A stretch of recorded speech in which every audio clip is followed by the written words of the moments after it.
Ivan, first up, do you have an update on Nathan's condition? Yeah, he's obviously shoulder injuries.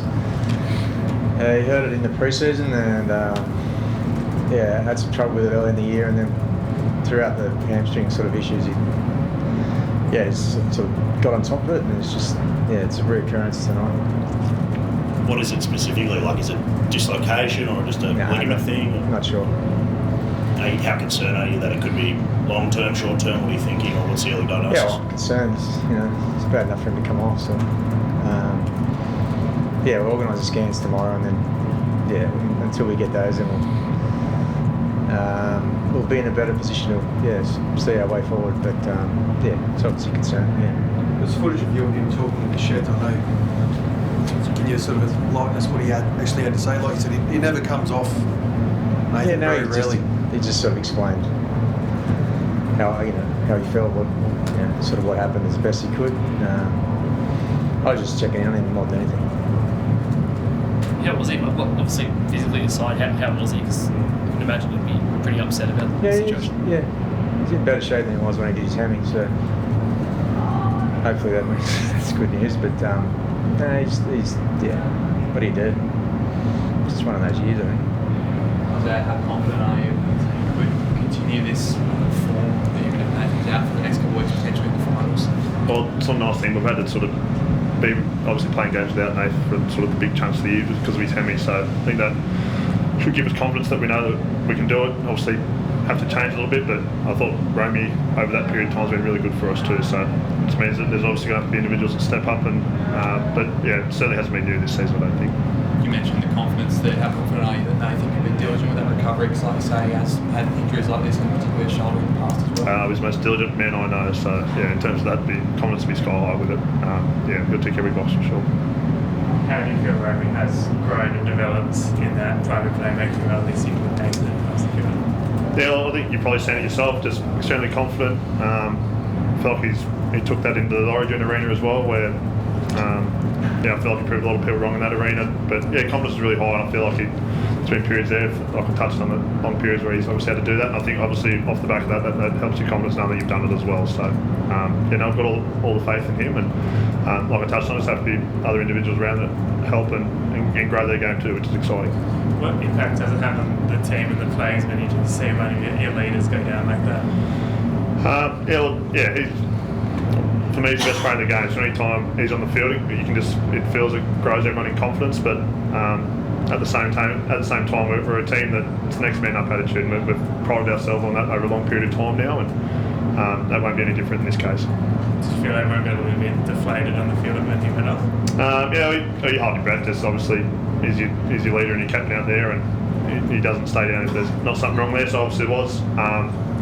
So probably deflated us a little bit, but probably credit to Melbourne. I thought they finished the game off really well. Injuries aside, Ivan, what did you make of the performance tonight?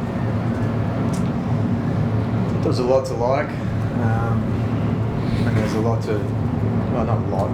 I just think the tries they scored are just disappointed. Every one of them. Try for scrum, 2 on last plays where I just don't think we're urgent enough, and then probably the worst one I've seen in 5 years, I reckon. So apart from that, I thought we showed a lot and played a lot of good footy. So that's how I'd sum the game. What did you make of that penalty there at the death? I think it was a fair call. Rising fish for that hit.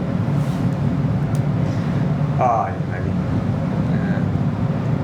I don't know. There's a lot of calls, a lot of things going on tonight. That I don't know, but at the end of the day, I suppose, made the call. You really clear about obstructions, given that first try when he hit Nathan on the outside shoulder?